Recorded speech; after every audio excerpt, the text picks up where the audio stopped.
Good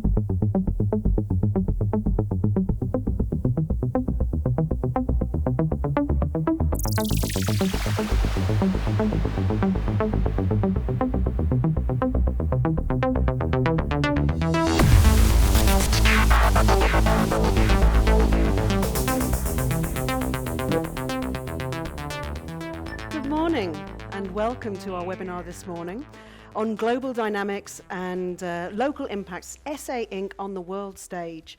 My guest this morning is a distinguished figure in the field of political science and a leading voice in South Africa's socio-political discourse. Frans Cronje is a renowned political analyst, author and thought leader whose insights into governance, economic policy and social development have shaped conversations both locally and internationally.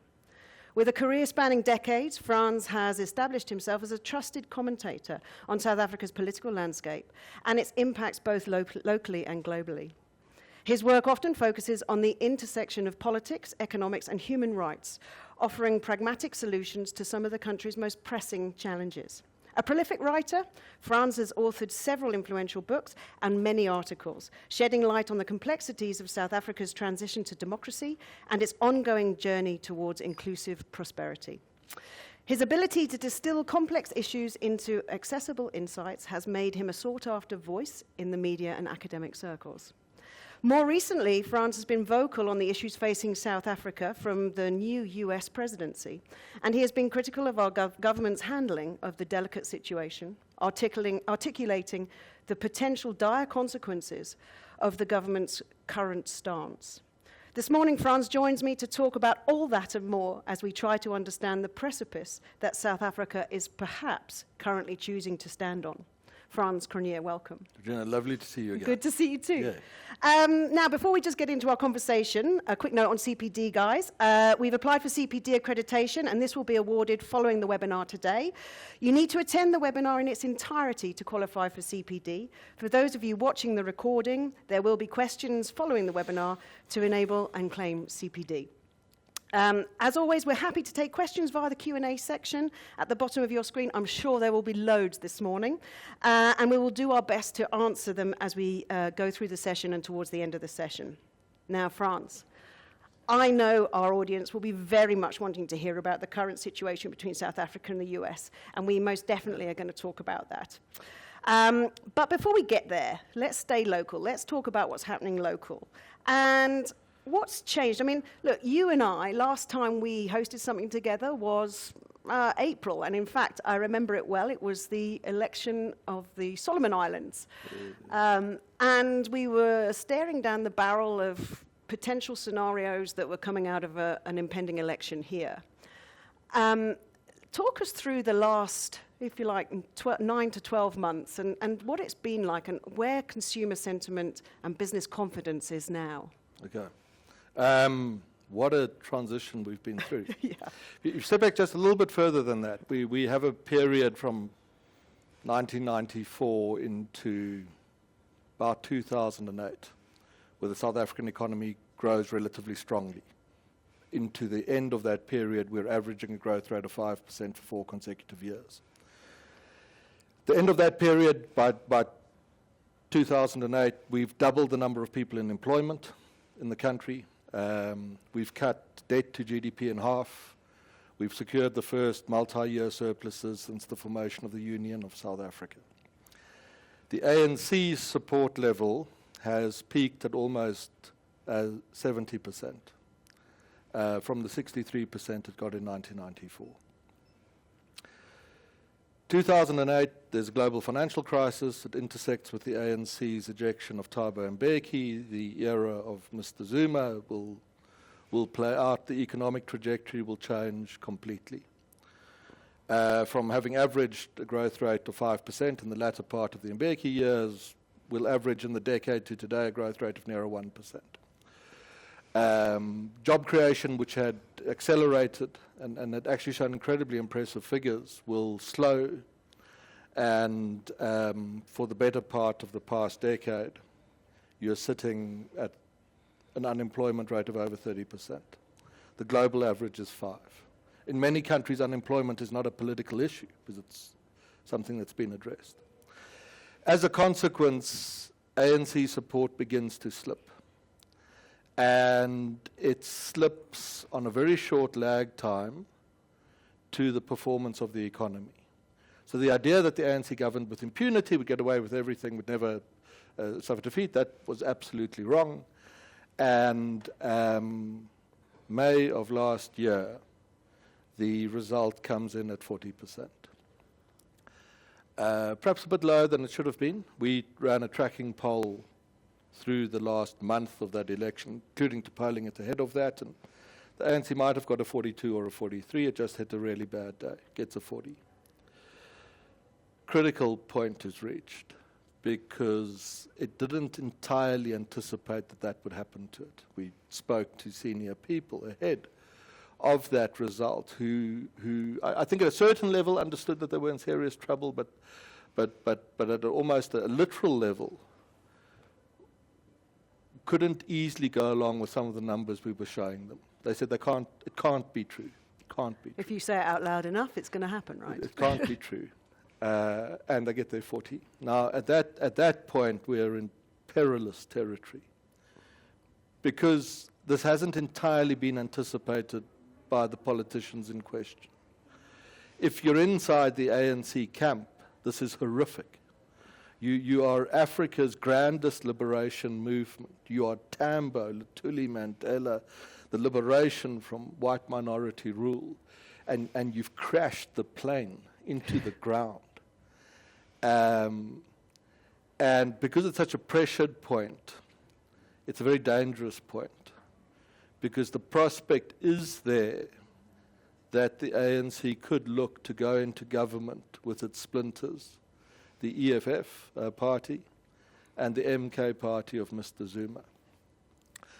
And it chooses not to do so.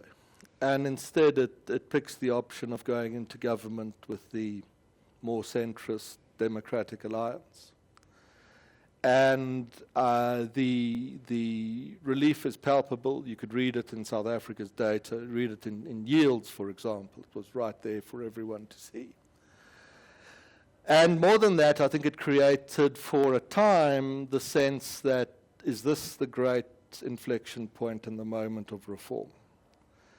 And what we'll get into is it was, I think, absolutely the right decision to have taken, because the alternative, had it been EFF and the MKs, the reaction, sentiment on South Africa would have been devastating, could have locked that result in, and we might never have come back from the consequences. We evade that, and the people involved, on the ANC side and the DA side and other sides who did this, deserve everyone's grateful thanks. It was a great achievement. But sentiment then builds up that this is the reform moment. And I can talk about some of the data in a moment, what people thought about it too. But now, what's it, almost 200 days in, the growth rate is still forecast at 1%. I believe later this week the finance minister will appear. The numbers won't be fantastic. They've likely undershot on revenue, and they're going to overshoot on debt and the deficit.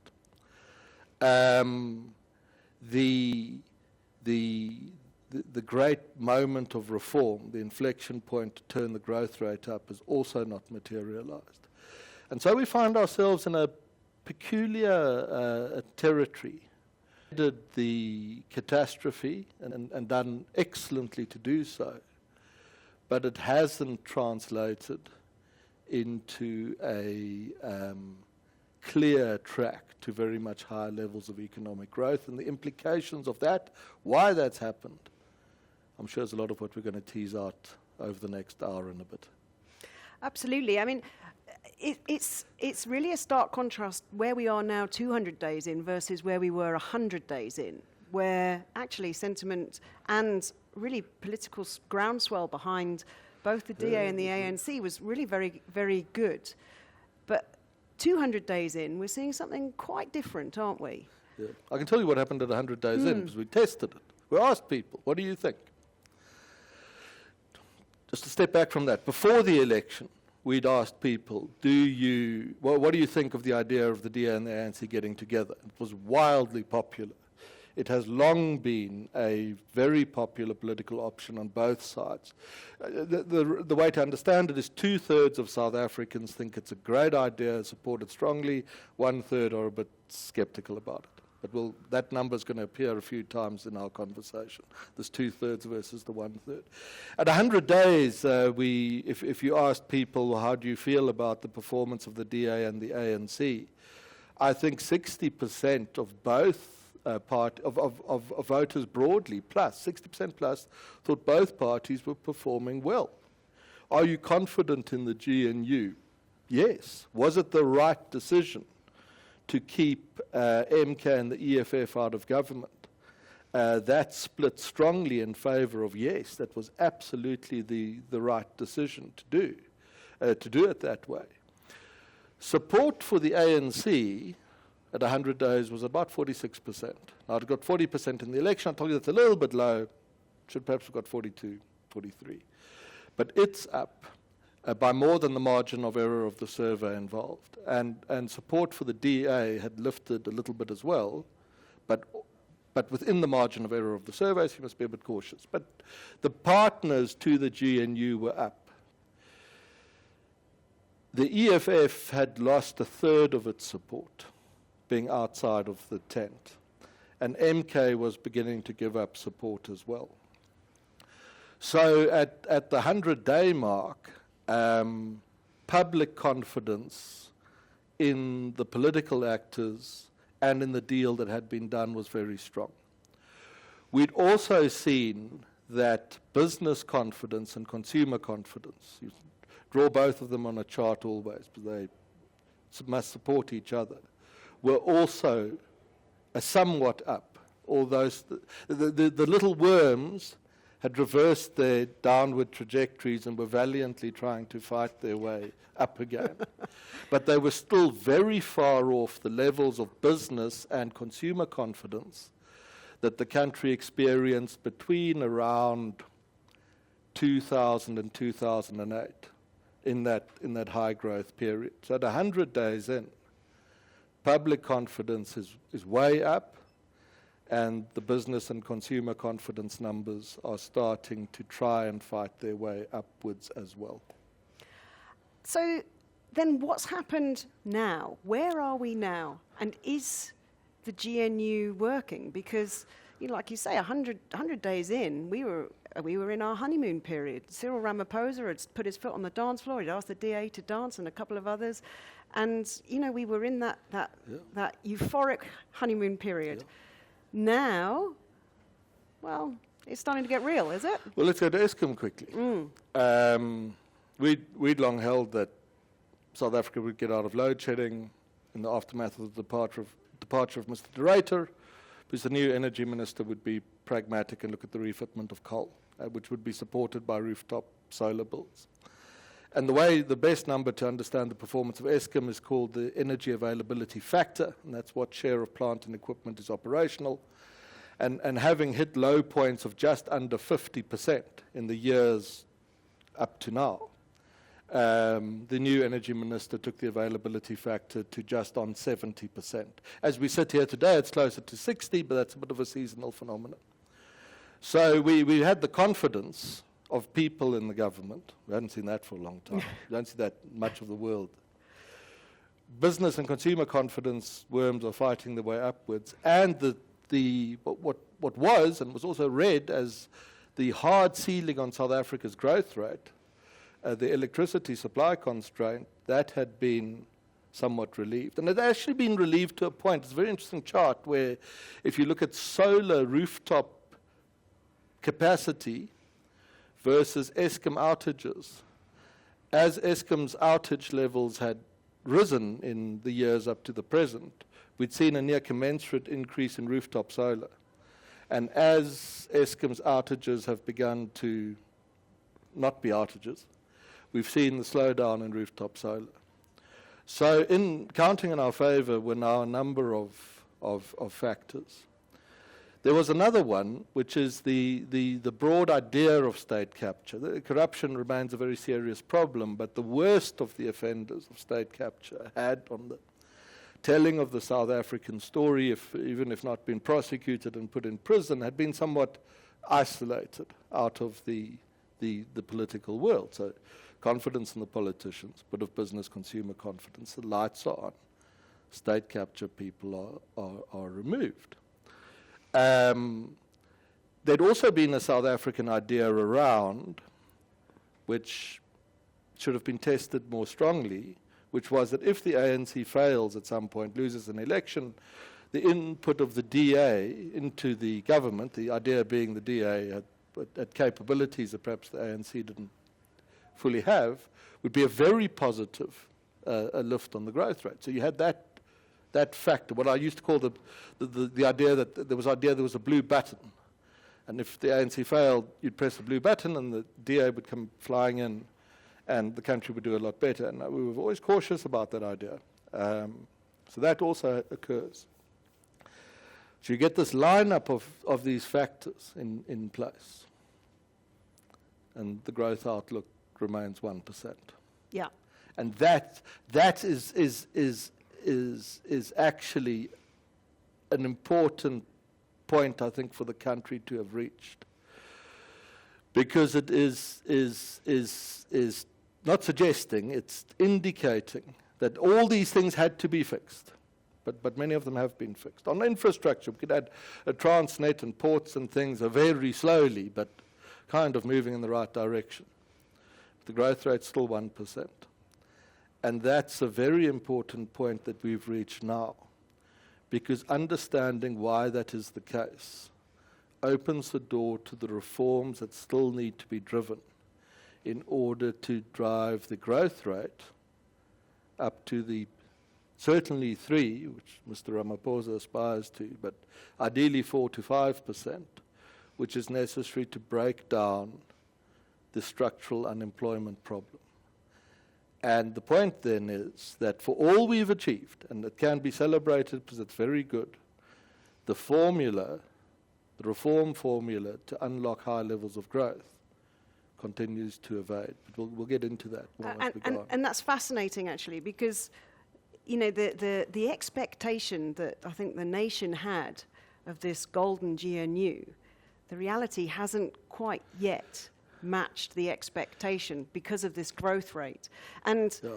I mean, our chief economist, Kevin Lings, showed a fascinating chart last week where he talks about small businesses in America and how excited and how much their confidence has soared because of the introduction of Trump, because small businesses see Trump as someone who's going to deregulate and make business easier for them.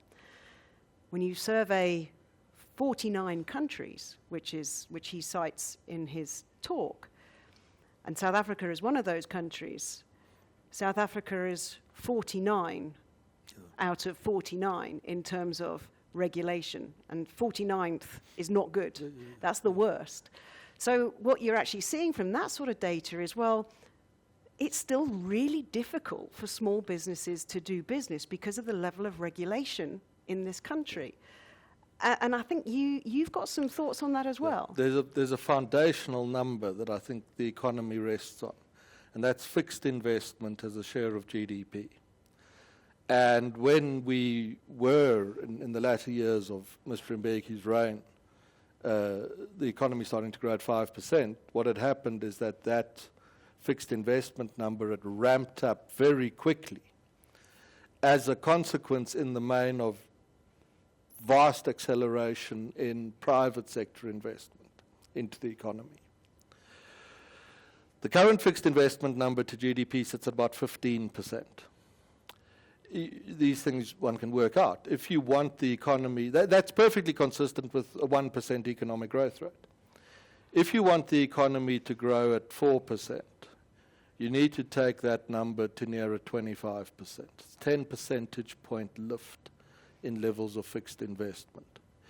If you're unable to do that, you cannot aspire to very much higher levels of growth. And so we start putting the pieces of the puzzle together here. You've got the political result. And it's not, you mustn't be dismissive of it. We are very fortunate, because otherwise we'd be having a different conversation today. Yeah. We could easily have been talking about hyperinflation at the moment, and recession, and the beginnings of real political oppression, and widespread violence through the society. Don't therefore, as we go into this conversation, if you're listening to us, don't therefore think, woe is us. We Could be a lot worse. Yeah, and we're going to also make the argument I'm going to make the argument for you at least that if we understand, if we learn from why it's still 1%, we have all the abilities, the people, trappings, democratic institutions, the skills, expertise, investment partners to lift it. Now, fixed investments is 15%, needs to go to 25%. Question is, why doesn't it do that? South Africa taxes capital on arrival. You shouldn't even tax capital on exiting your economy, but if you tax it on arrival, you become relatively less competitive than your emerging market peers. That's one reason. A second reason is, if you talk a lot about expropriating anything, you create a climate of opinion, of uncertainty. And any investor, we'll get into the expropriation laws and things, I'll set out some views on those. But before we even get into the detail of them, if the climate of opinion is one in which there is doubt about whether you will recoup what you have put in, match that with the tax on capital on arrival, you become a relatively less competitive environment. Beneath those two reasons, one we were talking about earlier, and I can remember years ago, I don't know if it still exists, and I hope it does, because it was a great organization. There was something called the Small Business Project, and they were a little non-profit, and they did work into small businesses, and they did things along these lines. I can't recall if the research was entirely theirs, and they looked at entrepreneurship in South Africa. And there are certainly other studies that have also done this. So I have one of the other studies in mind. What it found is that South Africa has very strong levels of nascent, emerging entrepreneurship. So people who sit at home and think, hell, I should just work for myself, and I've got a great little business idea, I'm going to try and do it. And the level at which that sentiment exists in South African society was competitive with successful economies around the world. So we didn't have lazy people sitting at home saying, we'll wait for the doll. But there was a second measure, which is, to what extent are there small entrepreneurial businesses on a sort of per capita basis, is how these things are measured, that employ a person other than a member of the family. And we were almost at the bottom of the world. So what was happening was there was this nascent entrepreneurial energy. But what the research showed, it ran into a regulatory wall, and it died. That, to a great extent, remains the case. And the point on that is that you can fix Eskom, which in many respects we have done, and you can do a political deal, and the best deal. You can do that, which we have also done. And you can isolate the worst of the state capture suspects, which we've also done. But if the domestic investment environment is one which taxes capital on arrival, raises doubts on property rights, and makes it very difficult for the little guys to succeed and formalize their businesses, you are going to see a fixed investment number, like ours, the 15%, which locks you into a low growth rate. And so the next phase of the exercise needs to be to understand this point and accept it as true and correct, which it is. And the question, the uncertainty then becomes, is can a political solution be developed, an inflection point, a pressure point, that snaps some of the political and governing elites out of their relative complacency? Because I think that is a problem. It is not good enough for this GNU to say we have a 1% economic growth rate. You cannot have that with a 30% unemployment rate and think everything is going to be fine. Public opinion in South Africa remains very centrist, very pragmatic, very moderate. There's nothing to indicate that we are imminently on the brink of a serious political detonation. You shouldn't be complacent about such things. But 1% growth, 30% unemployment is long-term trouble. So the question now to unlock the South African puzzle is there an inflection point, a catalyst, a thing that snaps the political elites and some of the corporate elites out of the relative complacency that we're growing at 1%, maybe we'll go to 2%, and that's okay for the time being, because it's not. And it will deliver in the longer term. As a good friend of mine, he's on the ANC side of the spectrum, says if we carry on like this, we risk a leaderless revolution. If our political elites, his comment was specifically about the ANC and the DA and the government. We risk this government. We risk a leaderless revolution. So the key to unlocking the puzzle now, is there a catalyst inflection point that snaps that complacency, starts to understand the deeper reforms that are needed in order to raise that rate by the 10 percentage points, at which point we will be fine as a country. We'll do very well. We would, at a 4% growth rate, if we maintain that for 20 years, reduce our unemployment rate to 10%. And if you think that's sort of far-fetched and difficult and far out into the future, to suspend disbelief, had we continued the economic growth rates that the country was on into the financial crisis, and accounting for the effect of the crisis and COVID and things later on, had we just continued those rates of growth that we were then on, the unemployment rate today would be between 10 and 15%, and not the official rate, the 33 or 34% that it actually is. So what you're saying is it's very possible, but we're looking for this inflection point. Now, I want to hold that thought on the inflection point, because I want to come back to that, because there may well be one in the very short term, such an inflection point. But I want to just go back to the GNU, and I just want to ask you, and there's been a few flashpoints for the GNU to manage, NHI, Bella, the Land Expropriation Act. There are those flashpoints there. And they seem to have weathered them. Are the GNU getting better at conflict resolution? Is the GNU working? And if so, is it working for everybody in the GNU right now? No, it's plainly not working because the growth outlook is 1% and the unemployment rate is 30%. So it can't be working. This is the seen in that way. A danger in the GNU is that on both sides, in the cabinet circle, a sort of complacency has crept in. That, we'll hang on to this as long as we can. And I don't think there's a prospect now where a GNU partner will be the catalyst or the inflection point for real reform.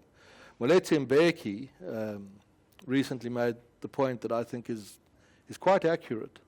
He says that in a sense the tragedy of the GNU is that the policy positions of the ANC and the DA are in many respects so similar, or rather that they have so few differences, that they find it quite easy to get on with each other. And the tragedy, he says, is then there is no one left to do the things that are necessary in order to hike very much higher levels of growth. Now, you've mentioned a few policies. It's worth getting into some of those.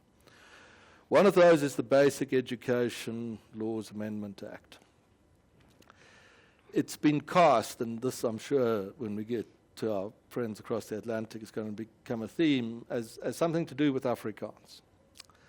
And I don't think it has anything to do with Afrikaans, and I think it is a frightening failure of political skill on the part of our political actors that this idea took hold at all. The Basic Education Laws Amendment Act is a problem because it dilutes the authority that parents have over the schools that their children attend. and it undoes progress South Africa made in 1996, I think it was, something called the South Africa Schools Act, which, coming out of the apartheid era, afforded parents much greater control over the education their children have. And there's research that shows that this is the best ingredient to improve education outcomes, simply because parents care more about their kids than bureaucrats and politicians do. So Bella reduces this authority. And it does so from a position where 5 in 100 South African children will graduate high school with a 50% pass in mathematics. If we do not, well, a critical ingredient to fix that is to give communities far greater control over what's happening in their schools. Bella takes that away. One consequence of Bella taking that away is that parental autonomy over language policy is eroded.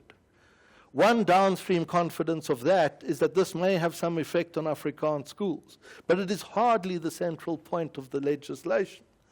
And it is very bad for everyone involved that this has been cast as 1976, the Soweto uprising. The ANC is fighting against Afrikaans in schools, and the DA is fighting in favor of Afrikaans in schools, and that's a fight that both sides ultimately lose. So there's and in this point, if you follow it, if you agree with it, you'll start to see one of the flaws in the GNU is that and I mean this not in a way that it sounds, not entirely. The caliber of people involved are not good enough to navigate South Africa through these problems, let alone identify the catalyst and inflection points to get high levels of growth. I'd rather go along with things.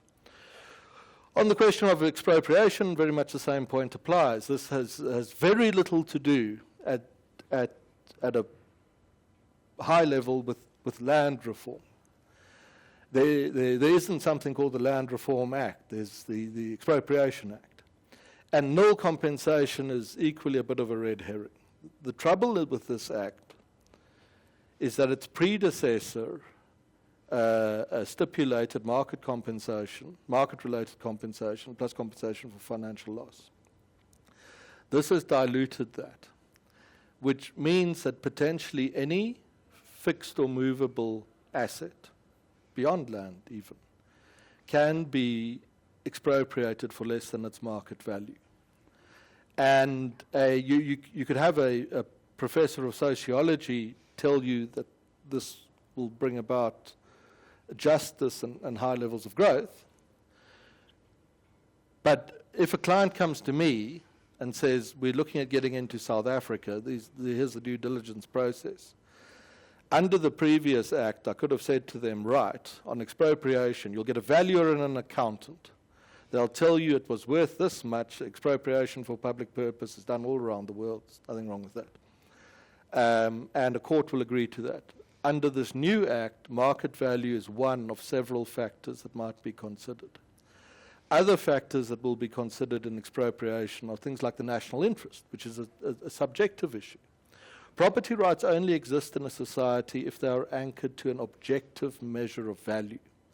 The extent to which that is diluted dilutes property rights accordingly. And to do that in an environment where your fixed investment level is 10 percentage points off what it needs to be, does not open the door to the levels of growth that the country needs to see. Again, the public debate is a mad, divisive, racially charged fight about historical land dispossession versus unearned privilege. Like the Bella fight becomes a mad, racially charged dispute about Afrikaans. These are two examples, there'll be others as well in the GNU. The caliber of the people broadly that allow very important pieces of legislation like this to degenerate into that kind of stupidity are failing the country and failing the potential that this GNU had. And should that not be very urgently set right, questions must then be asked about the prospects for the future of the GNU. We'll get into all of that. There's some fascinating stuff coming, I assure you. But your question was, is the GNU performing well? No on 1% growth. And these two critical pieces of legislation, central to whether we will ever become a successful society, are handled in a you could not do a worse job of leading society than what was done with these two pieces of policy and legislation. So what I'm hearing from you, Frans, is very much a rhetoric that feels that we're concentrating on the wrong issues. Actually, we need to be concentrating on getting that 1% growth up, which involves getting more investment fixed investment into our economy, which means providing political certainty, which means making sure that we put in place acts that provide political certainty for people to come and invest in South Africa. Is that pretty much what you're saying? I mean, political certainty is an elusive thing anywhere in the world. We were talking about the UK earlier. Who's the next prime minister? Well, difficult to say. We can go down that rabbit hole if you want. The political certainty is elusive. But it's a cousin of political certainty. It's the knowledge that one, your capital is secure. That's not as much the case here now as it should be. Second is understanding your relative competitiveness. And thirdly, whether your policies and regulations are appropriate for the nature of your economy. And in the case of these nascent, small-scale South African entrepreneurs, that research I was mentioning of 10 or 15 years ago was very clear. You start a little business, and you've come from nothing, and for it to take the next step to formalize, you need to become VAT compliant, tax compliant, minimum wage compliant, other things, environmental. You need an attorney. And this is where the small little entrepreneurs fell down again. The worst excesses of which were those images we've all seen now and again of, and I understand the need for public order, but sort of metro police departments breaking down the little stalls of people. You know, we used to watch that stuff. I worked for a think tank at the time, and we used to watch that stuff. We'd say these people are completely mad. Yeah. You can't, with this poverty, take someone who's trying, and the worst excesses of it, I think somewhere in Gauteng, I remember one incident, the police burnt the stalls. I think you're inviting a terrible political consequence if you act in this manner. Which takes us back to the question of the complacency that's creeping into the current GNU. And Mr. Mbeki's very good point, that part of it is the fact that actually, despite all the noise, on core pieces of policy, the DA and the ANC are not that far away from each other, and therefore neither side possesses the formula to snap us out of this 1% growth rate. So we talked earlier about an inflection point, and you've also mentioned about the complacency of the government lately, and perhaps, maybe you've got comments on, maybe, if you were a DA supporter, you might be a little bit disappointed in how perhaps they've rolled over on a lot of these policies that people thought they wouldn't roll over on. We can get into that if you want. But this inflection point seems to perhaps be on the horizon with Donald Trump, holding the mirror up very obviously and severely, and for some people in the government and other commentators seem to think that he's being a bully to a much weaker country. But actually, is he holding up a mirror right now with his executive order stopping aid to South Africa? Again, there's this side issue of the Afrikaans. We can talk about, and the Afrikaans refugees, and we can talk about that as well. But actually, Is he in Central holding up a mirror to perhaps South African complacency that maybe you're alluding to? Yeah, so we look around the domestic environment here. The partners to the GNU do not have a formula to unlock they've been at it for 200 days and it's 1%. They don't have the formula. The civil society organizations, could they do it? They're not in the government, and it's a bit of an overreach, and they don't have the influence or the ideas broadly to unlock the growth potential. Should business do it? And I don't think it should. I think business can be supportive, but the ask that business governs South Africa and determines all its policies on behalf of the government is a business's responsibility as a return to its shareholders and being a constructive citizen. To rebuild the policy environment so business gets a lot of flack on things, but it really is a bit of an overreach. So I don't see a domestic inflection point for reform at all. Now, a sufficient reform to go to 4 or 5% growth. In comes the new American administration with lots of noise. But at the heart of that order, what have they said? If you clear out the fluff and you don't fall, which one must not do, for making this a fight as our politicians have done in expropriation of Bella about things that aren't the core issues. First thing that the Americans have said is that you should not associate yourselves with undemocratic regimes that we judge to threaten our national security. And they would have the information to understand what they mean by that. And I would say that is good advice, broadly. Doesn't mean you can't be a BRICS partner. You can be India. India gets on with everyone terribly well, but the Americans are not running around saying India is threatening US national security. So I'd say that's sound advice. The second thing they've said is you must have property rights, because if you don't, you're not going to be a success. And there's a lot said around that, but go to the core of the thing, and I would say the advice is absolutely correct, because it won't be a success. And the third thing that they've said is and it's not about Starlink, but Starlink isn't in South Africa because it can't jump through the BE compliance hurdle. That cannot be in the best interests of the society as a whole, but Starlink would be a wonderful accelerator for economic performance and small entrepreneurs and the like. And the case there is do not tax capital on arrival in your economy. You have enough of it as it is. I'd say these are 3 sound pieces of advice.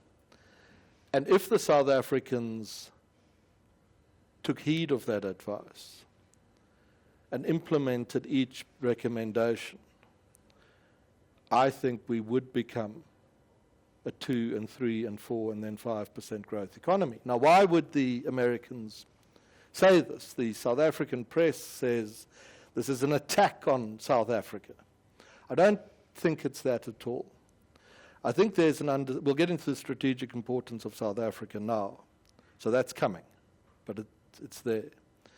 South Africa is not going to be a useful partner to Western liberal democracies if it is a very poor country, because in time the poverty, the unemployment rate against the low growth could quite likely bring about a populist point, and in that inflection point, the one to avoid, I suppose the one we need to have. And then South Africa might not remain a free society, which it is, and then it might become a lily pad for Western adversaries to operate from. And I think the understanding in parts of the American administration, for all the manner in which it's worded, is that if we are to succeed in South Africa, use it as an ally. And the stuff in the strategic importance, which is very important to understand, is on its way from us, from the two of us now. It needs to be a high-growth economy. And so I have a a somewhat different interpretation of what the intent is on the US side to how the EXO, the executive order message, has been received by a lot of the South African mainstream.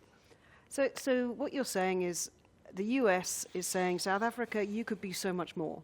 We need you to be more than 1% growth, and we need you to be a powerful, if you like, country in Africa. You need to have a middle class. And you can't do that with these policies. Yeah, you need much higher levels of growth to create the jobs to become a middle income society. Yeah. And when you become a middle income society, the kinds of values that are valued in Western democratic societies will probably be your values too. And then you will be a useful partner for us. But if you're a desperately poor place with very low rates of growth, populism may at some point in the future overwhelm you. And if it overwhelms you, the nature of your society will not be one that we can see as a reliable partner in the world. So, Frans, why has America singled us out? Why do they care? Why do they care whether we are growing at more than 1%? I mean, let's understand the importance, and let's get into that conversation, that importance of the strategic importance of South Africa. Our greatest asset is the country. It's not the minerals in the ground or the... I make the point explicitly, firmly, to drive it home. The greatest asset is the strategic location on the Southern Sea route. If you think of the Indo-Pacific, so that's the Indian Ocean and the Western Pacific, more than half of global trade that travels by sea moves through that territory. 80% of China's oil moves through that territory. And any nation that can command influence over it is vastly powerful in the world. The Indo-Pacific is commanded by 3 points that form a triangle. The first point is the Solomon Islands. Take us back to last year. We talked about this last year in the briefing. Off the east coast of Australia. The islands were seized by the Imperial Japanese after the sinking of the American fleet at Pearl Harbor to keep the American Navy away from exerting influence through Southeast Asia and cutting Australia off from protection. China, through very skillful diplomacy, has gained significant ground in the Solomon Islands and may at some point be able to operate naval vessels from there. The importance of it is that the Solomon Islands lie now you must think of the world as I do this, but I don't have a map up for you, to the east of Australia. They also lie east of what are called the 2 island chains that American diplomat by the name of John Foster Dulles, who the Dulles Airport in Washington is named after, identified and employed as the island chain strategy that would keep Soviet influence out of the Pacific. Because they're east of that, China's broken east of applying that same chain theory to holding Chinese influence from projecting into the Pacific. So China's doing well in the Pacific. Americans once thought of the Pacific as America's lake, but these events in Solomon have greatly questioned this. Draw a line from the Solomon Islands westwards across the vast expanse of the Indian Ocean, get to Djibouti, the Bab el-Mandab Strait. The Americans had a naval base there on their own for a couple of years, and China's just acquired one, and you will hear the news now, in the next week or so, that Russia has acquired a naval facility on the Red Sea at Sudan. The Houthis, which are a Yemen-based rebel group, have been able to cause all sorts of mayhem in the Red Sea with some rudimentary weapons, pushing sea travel around the Cape Sea route. Mm-hmm. So Western dominance in the Solomon Islands is challenged. It's challenged at Djibouti as well. Draw a line from Djibouti down Africa's east coast, and you get the naval base at Simonstown. When Mrs. Thatcher had to send a battle group to the Falklands, the Simonstown Agreement that had existed between South Africa and Britain had lapsed, and the Admiralty was vastly frustrated at the strategic setback this posed. Then they couldn't stage the invasion from Simonstown, they had to do it from somewhere else. That was very difficult. The opening battles of the First and Second World Wars, the naval exchanges, were in the South Atlantic, and Simonstown was important there. The Soviets were very worried during the Bush War years that the South Africans operating from Simonstown could interfere and even sink the troop and supply ships that were arming Africa's hot wars.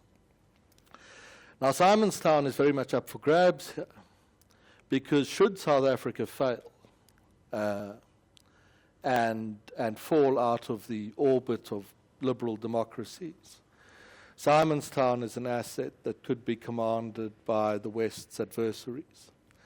And this is a concern, because it is the back door into the Atlantic and the South Atlantic.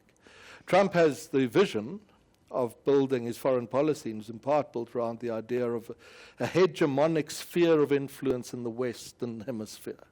And hence the comments on Greenland and Canada, because it blocks invasion from the top, as it were, and the Panama Canal blocks entry into the Western Hemisphere from the left, the top and the left.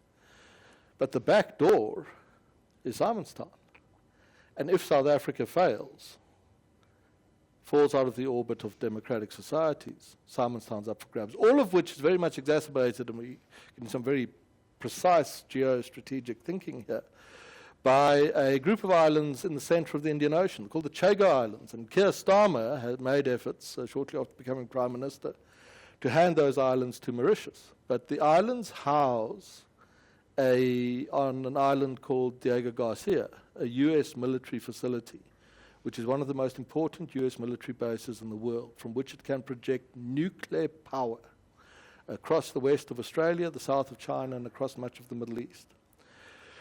Should the actions of the British government cause America's long-term hold on Diego to be diluted, which is the fear, then Western influence in the Indo-Pacific is further eroded, and the strategic importance of Simonstown rises much more greatly. So the interest in South Africa, I'm not saying specifically of Mr. Trump, Musk, or anyone, but the thinking of serious national security thinkers in the Western world is becoming that the outcome for South Africa and the success of its GNU, and therefore very much its rate of economic growth, and therefore very much its rate of fixed investment, needs to improve greatly, and that the implications are not some small 0.5% of global GDP country on the southern tip of Africa, but in fact somewhere that commands one of the most valuable pieces of geostrategic real estate in the world, that is entirely up for grabs, and whoever grabs it will, to a very great extent, be determined by the success that South African policymakers have over the next decade in crafting policies that raise the rate of investment and therefore the rate of growth. And there you have a very interesting thing going on, therefore. It's not just little South Africa on its own and being picked on by nasty American. There's far more to this than easily meets the eye. And I suppose that's a comment that you could take back again to the GNU, and just the quality of public debate in South Africa as a whole, that the response to Mr. Trump's comments on the country has been, again, similar to the response to the Bella Act and similar to the response to the Expropriation Act, at some level a very disappointing, very low-level kind of gutter dispute with strong racial aspects, when in fact, as with Bella, as with expropriation, there was a much more intelligent conversation that could have been held, and one that includes critical, essential, essential keys to putting South Africa in a position where it could grow very quickly. And I've said a lot, just this, if on the flip side, if we can resolve this question with our American friends, and do so successfully, it follows quite plainly that the help they could offer, given that dollar goes a long way at 20 to 1, not at this morning, it's still 18.5, but in case you all had to lurch to your Well, that's an laptops. interesting point as well. I mean, we should actually talk about that. You know, since you would expect, since Trump's remarks that the rand would tank, you would expect some sort of market reaction, but actually it's been pretty muted. Yeah, I think some disappointment might already have been priced in. I think if the conflict, I think there's a bit of a looking and seeing what happens here. I think if the conflict escalates, I think there's been complacency on things like AGOA. I don't think there's been a realistic understanding on the prospects on sanctions for SA. So I think if this dispute deepens and translates into firm action on SA, then you may start to see a consequence in the currency. So you've painted a fascinating picture there, Frans, of the jigsaw puzzle, the geopolitical jigsaw puzzle that South Africa forms such a big part of, and therefore the importance that America sees in South Africa, and why perhaps America has come out so strongly so early against South Africa's policies. The question then is the GNU really listening to Donald Trump, or are they posturing? Because, I mean, what we've heard so far is South Africa accuse Donald Trump of misinformation, which is a heavy slight on Donald Trump, given, you know, he was removed from mainstream social media because of misinformation during the COVID times. Misinformation is a word that's a very emotive word for Donald Trump. So we haven't really poured oil on troubled waters here. I'm not sensing that the GNU is taking or listening to America at all. What do you think? I don't think across its ranks it is sufficiently. There's a little bit of room for a government to posture and state things. And I see a South African cabinet minister yesterday suggested we do a nuclear deal with Iran, so there's a little bit of room for the posturing. That's fine. But at a substantive level, for the same reasons that I dwelt so deeply on aspects of the education law and the expropriation law and South Africa's strategic importance, there is not, in my experience of it, a sufficiently developed understanding of these issues and an ability to articulate them, and a seriousness to use back channels, which is very important now, to find common ground. And the danger, therefore, is very much that in the same way that, and I've said this 5 times, but it's important, the same way that the GNU takes the Bella law and turns it into a destructive dispute instead of a constructive catalyst for reform, that this may go very much the same way. That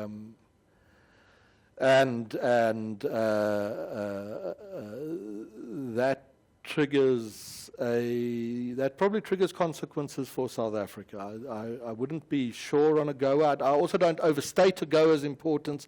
It's 2.5% of South Africa's exports. And a lot of that could be substituted to other parts of the world, and the auto industry is kind of in the firing line on this, but it's not unimportant, but it's not the be-all and end-all of South Africa's export economy. And there could be actions, one hears these things, targeted sanctions and the like, that could apply to South Africa. So without sophisticated understanding of the issues and the requisite leadership on the back channels, this can cause real damage for SA now. And what if we were to assuage America in some way, and we can talk about how we could do that in a moment, we've talked about this 1% growth and this inflection point and needing to get over and beyond the 1% growth. Therefore, what could America offer us in return? Well, vast investment incentives. Yeah. And at 20 to 1, they go a hell of a long way. Yeah. And the climate of opinion towards the country, it's been overused since the GNU, but the cheapest form of stimulus is positive sentiment. Sentiment would lift, would become very positive.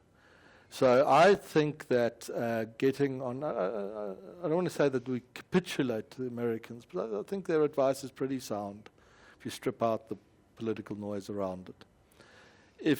If we use the pressure, employ the pressure in order to drive key reforms and in exchange extort, which I'd be happy to do, vast trade and investment advantages, which, and when you extort, you do it on the basis of this, largely on the basis of the strategic importance of Simonstown. That could be this is a very useful, I might even say fortunate opportunity that has fallen into the GNU's lap. To say that you did well at 100 days, 200 days, I'm getting the data only at the end of this week, otherwise I'd have shared it with you now, and I tried to extract it from my colleagues on the phone, and they told me to wait until I get the results. It's quite a fortunate thing, so it's perhaps an unusual way to address this diplomatic crisis, as it's portrayed. It's quite a fortunate thing, because if it is employed correctly, turned, investment incentives are extracted, serious ones, not just what we've already had. You know, we run a trade surplus with America more often than not. Yeah. Years ago, when Trump was in his first term, and I mentioned this in Washington, oh my wise goodness. American said to me, "Make sure he doesn't hear you." Yes. Yeah. To be, but very generous trade and investment incentives, that becomes a catalyst. Takes the 1% growth rate to 2 to 3 to 4, hold for 20 years. South Africa is a vastly successful, democratic, middle-income economy that will look back at this moment and these moments of crises between the ANC's defeat and, oh, what's going to happen? And then we escape the worst and we do the deal, and the deal disappoints, and then this comes along. The cards are still all within our possession. In terms of public opinion, none of these reforms, so the Americans essentially, if you distill it, demand three things. Demand. Back off on actions that we judge threaten our national security. That doesn't mean you don't trade with China or get along with Russia. Americans are going to deal with the Russians in any case on the Ukraine and find themselves at odds with the EU, and all of that's coming. It just means don't do things that we believe threaten our national security. Second thing is don't tax capital on arrival, particularly foreign investment capital. So this is not a narrow personal gripe of Mr. Musk's. But if Starlink wants to invest in your economy, it's probably in your best interest to permit that. And secure your property rights, so you draw broader investment. Those three steps meet with public approval. South Africa is a centrist, pragmatic society. We've asked the question in polls, would you more likely support a political party that's strongly allied to Israel, did it in the midst of this war in the Middle East, this terrible slaughter? And South Africans said, no, we wouldn't be more inclined. And then we said, would you be more inclined to support a political party that was on the other side of that dispute? And South Africans said, no, we wouldn't be more inclined. And what they said is, we don't want you to focus on those conflicts. Exactly. Focus on home. I live in poverty in the Eastern Cape. Yeah. Focus on me. Yeah. So the idea that there's political pressure on the government to hold certain foreign policy positions is false. On questions and and these are tested in great detail and across many subsects and tested against each other. Policies that prioritize investment and growth and therefore jobs over policies of state-directed welfare, the growth stuff wins in public opinion every time. And the painful lesson for the ANC is in fact exactly this. Because you'll recall when we started this conversation, I said to you that when the ANC took the growth rate to 5%, and when it was creating jobs very quickly, much faster than it was ever given credit for, it was really flying along on job creation. They were at 70%. It was at 70%. When it lost focus on that objective and started pursuing other, often ideological objectives at odds with the country's national interest, it got 40% in an election. So again, I wouldn't read the American comments as an attack. I'd read them as strongly worded, but advice that is not just in the best interest of the country, but is also very much in the interest of the ANC, if it wishes, which it now might do, restore its national majority. And on the back of public disappointment at the performance of some other GNU members, a move which it's perfectly within the ANC's reach now, to say, look, you had the DA in government, they weren't fantastic, nothing changed. We got the message, we screwed up, we're very sorry, we've got a hell of a fright, 40%, it's a terrible morning for us. Don't want to see that again. Introduce these reforms, they will meet with massive public approval. They will see a surge in investment, a surge in growth. And I think it's perfectly possible that the ANC can, as a consequence, take its support back to the 50s and perhaps even the 60s and govern South Africa on that basis for many years to come. And they're already in the ascendancy, aren't they? They are. They've come back quite a lot. They're much happier, I think, than they were. That's certainly the impression I get. You see, if you're the ANC and you look around, there was this horrible morning when 40% came up on the board at the IEC Centre. And you sort of stagger back at what has happened. What have we done? Since then, the EFF, we've already shown in our numbers, is down, and there are personal issues, I won't get into what those are, inside the EFF family, which makes it very difficult for the party to function effectively. So the view in the ANC becomes, this EFF that was on the ascendancy, it's no longer there. To the same extent, it might fail completely. MK had its moment of greatness, but MK's voters were very much tied to the perception of Zuma's persecution more than to the policy manifesto that he introduced. And it seems at this stage to me that I can't easily see how MK can sustain itself beyond Zuma. And the ANC thinks the DA has been very accommodating in government.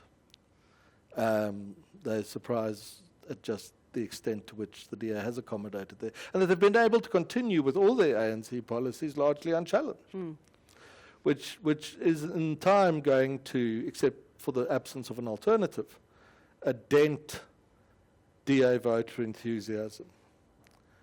So if you're the ANC and you look at this environment, your EFF rival's on the way down, you've pinned your MK rival down, your DA rival is having a hard time. Your numbers are already up to near 50. I wonder if when we get it tomorrow, the day Thursday, I wonder if we're going to have them near 50. I don't know. My colleagues wouldn't give me anything earlier. And you've just given them the formula to get beyond 50. So the ANC can get to 50 on its own, I think, just as a consequence of the relatively weak performance of its rivals. Add a little bit of growth and a little bit of jobs, and they're going to win the 2029 election. Add a lot of growth and a lot of jobs and lock themselves in. And it's a I don't know, Georgina, what it is, but I mean, I've had this conversation with, I suppose, some of the relevant people, and you make the point that in 2004, 5, 6, 7, 8, you were doing very well. I mean, you were growth was up and debt was down, and you were globally freighted, you were going to have World Cups and things. And there's nothing in public opinion that demanded that you alter that trajectory. In fact, when you altered the trajectory, you lost the confidence of public opinion. And public opinion has not radicalized subsequently.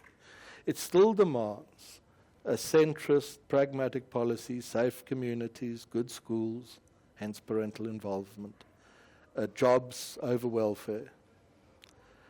And it's so much within your reach, and I suppose the diplomatic trick now would be, and maybe if you're watching this you raise your eyebrows, that if the ANC and the Trump administration can just kind of get there with each other, they can find that their key priorities align far more closely than anyone watching this diplomatic, whatever it is, would believe could possibly ever be true. So if you listen to Joel Pollak, who's hotly tipped to be the US ambassador, he kind of agrees with the same, the US ambassador to South Africa. He kind of agrees with you very much in terms of what South Africa actually needs to do. He talks about changing its foreign policy, try and not get into bed too much with any one particular nation, I suppose. Change BEE laws, dropping cumbersome labour laws, repealing the Land Expropriation Act and protecting private property.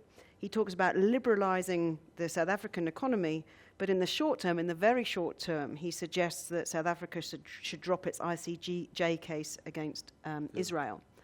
And that would go a long way towards showing America that we're listening. Would you agree? Joel's a good chap. He's deeply invested in the success of South Africa and rebuilding a South Africa-US relationship. I think his list is essentially correct. I also agree with the idea that strong signals should now be sent. There is little point now in sending a delegation across the Atlantic to explain anything, because it will be received as, what are you explaining? You're explaining that your economic growth rate is 1%, but you've taken, and your media and civil society and even the political opposition have taken a very strong stance that our advice has no merit at all. It would be one thing if your growth rate was 5% and you had a 5% unemployment rate. Then we can debate. But you're going back to an economy with a 1% growth rate and a 30% unemployment rate, where your leading party has just lost power as a consequence of such things. So, and secondly, on the national security stuff, you would have to say that the American intelligence community is entirely wrong, and that American diplomats, from Ambassador Brigitte on the Lady R issue to Mr. Trump, are speaking about unverified American intelligence only to persecute South Africa and ensure its downfall and dropping out of the. It doesn't hold together. So the importance of sending a strong. You can't go to Washington now and talk about that and explain it and be well received. There will have to be some actions that send strong signals. And I think if the South Africans begin to send those signals might come back from the other side. And this is one of there are perhaps other ones we could later get to if we have to.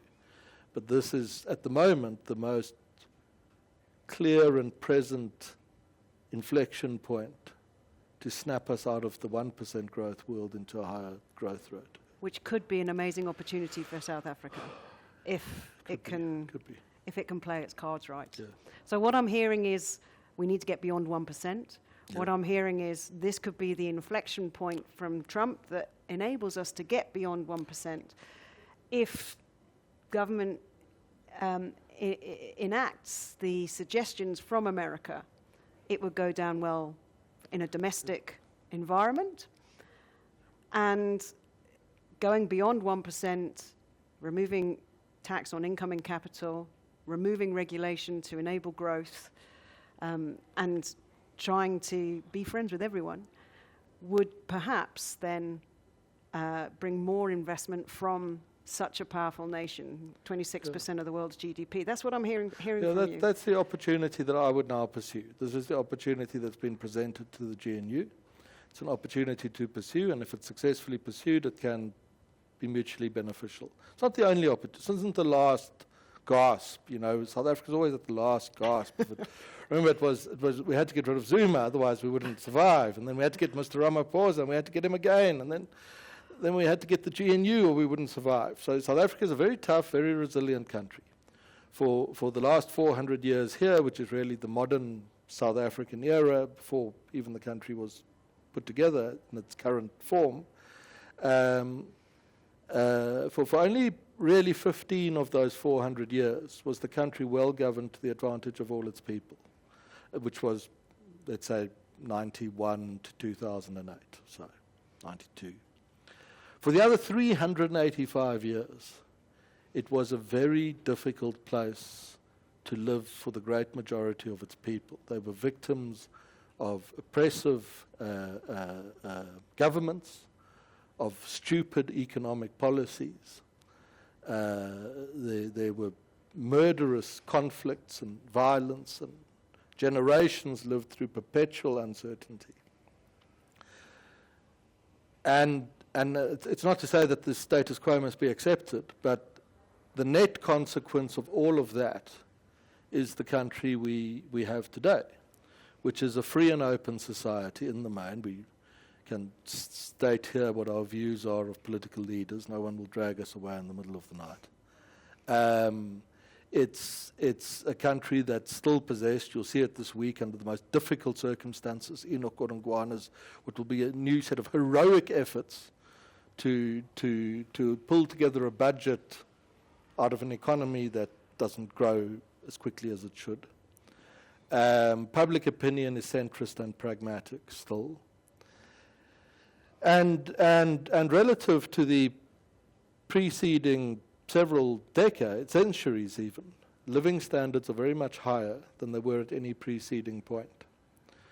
And I'd say, therefore, that and an opportunity has presented itself.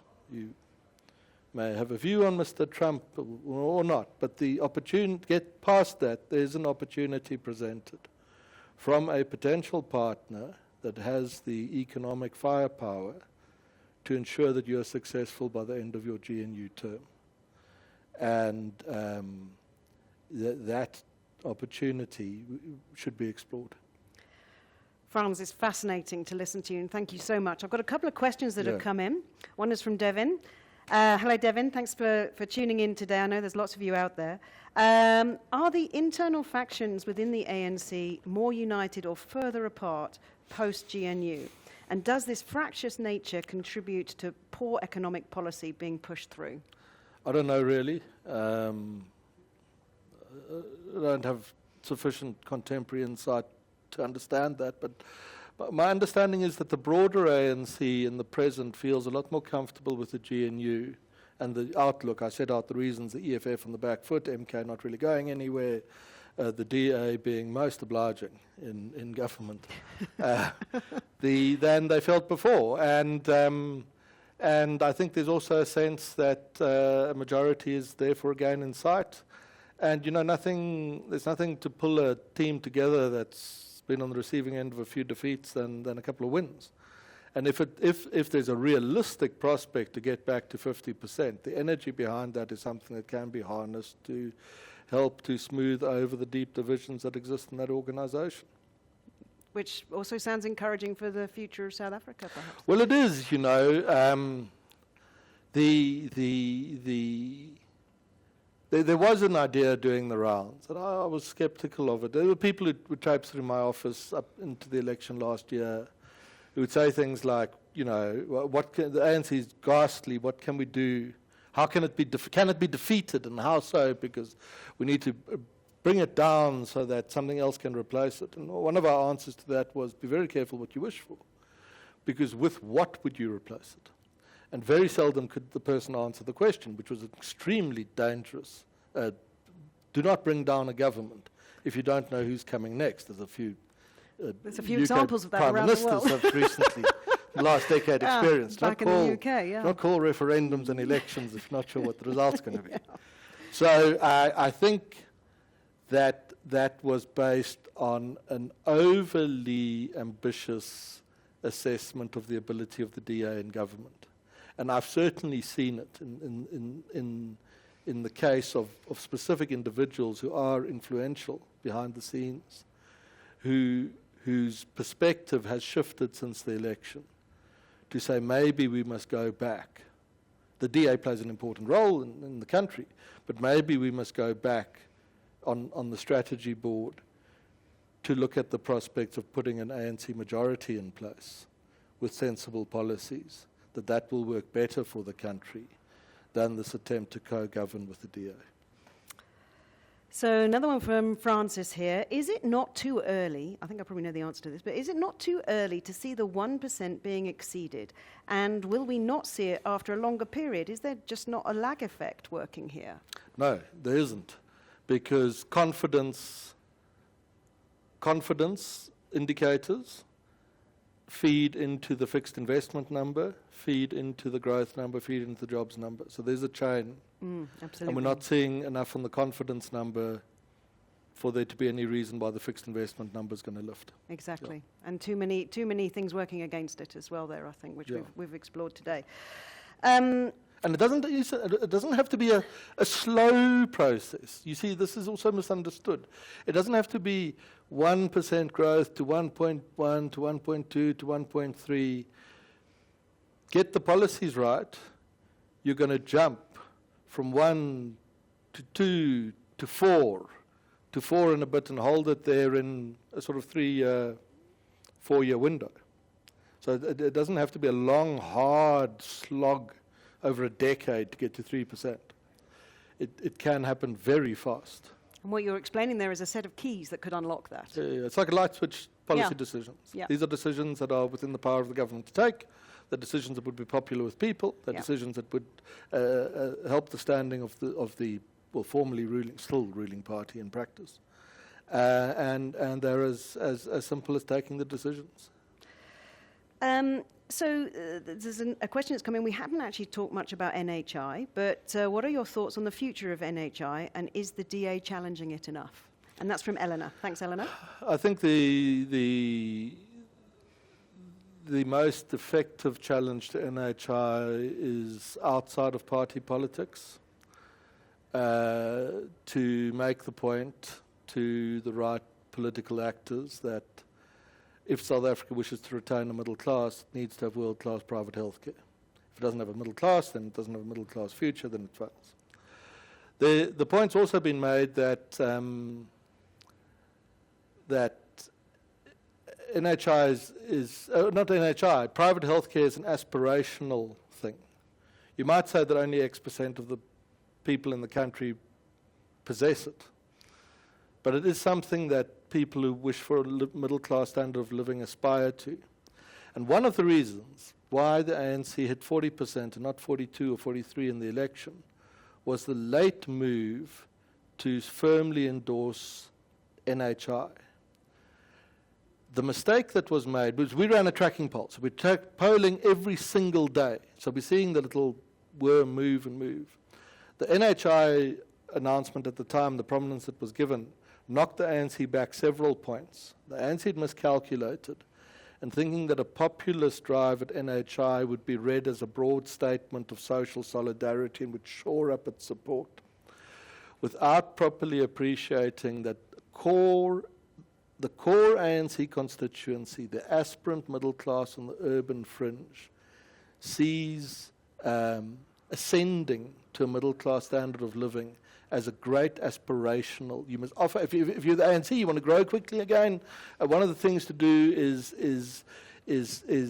to live towards, act towards, raise the aspirations of poor people.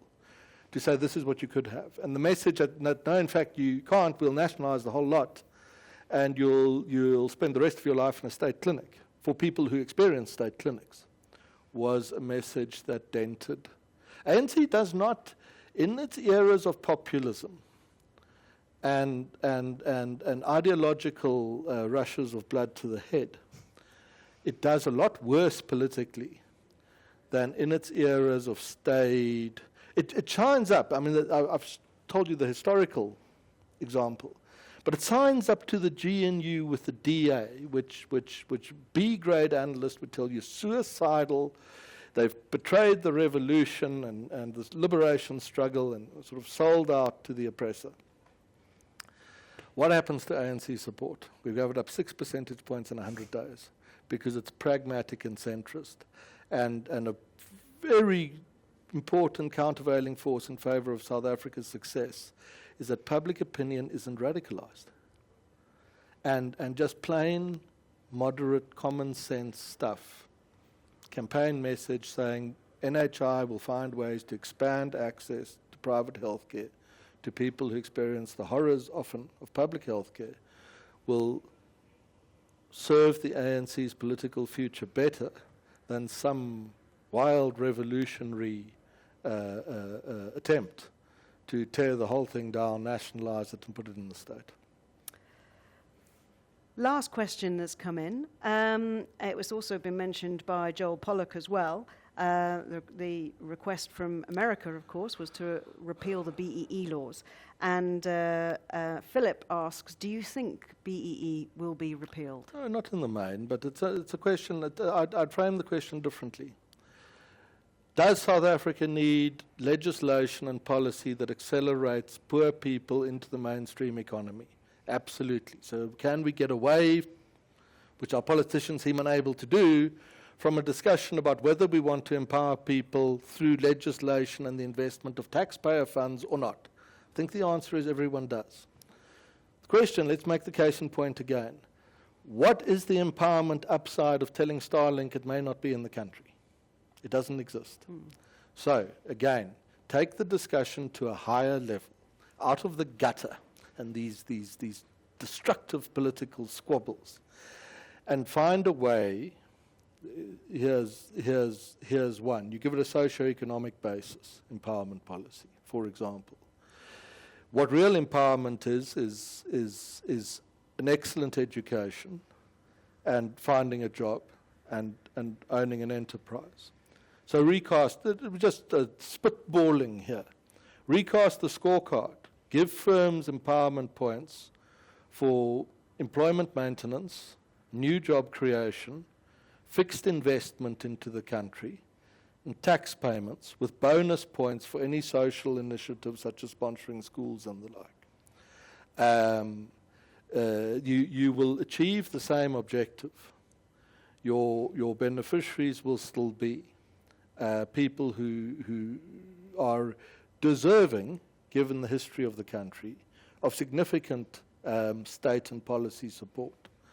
So the question isn't, do we have empowerment policies or not? The question is, do we craft empowerment policies that align the interests of people and their living standards with the interests of people who will commit the capital to the country to see that those living standards are realized?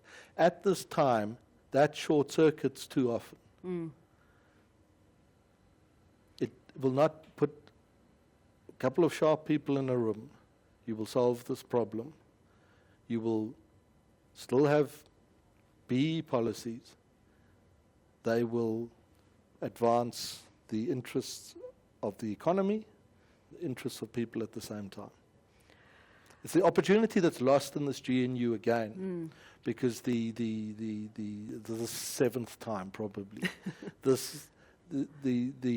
silly squabble about the Bella Act is the GNU has too often taken these critically important policy discussions into the gutter, because the caliber of the people wasn't what it needed to be in order to realize the upside opportunities. Dr. Frans Cronje, Yet again, a fascinating conversation. I'd like to thank you very much for your time this morning, your insightful observations on where we are, both locally, domestically, our policies, and actually how important we are even as 0.3% of world GDP, how important we are on the world stage, and why it's really important to try to make friends with most people around the world. Thank you so much. Thank you for joining us online. I hope you enjoyed it. And thank you for joining me, Franz. Thank you.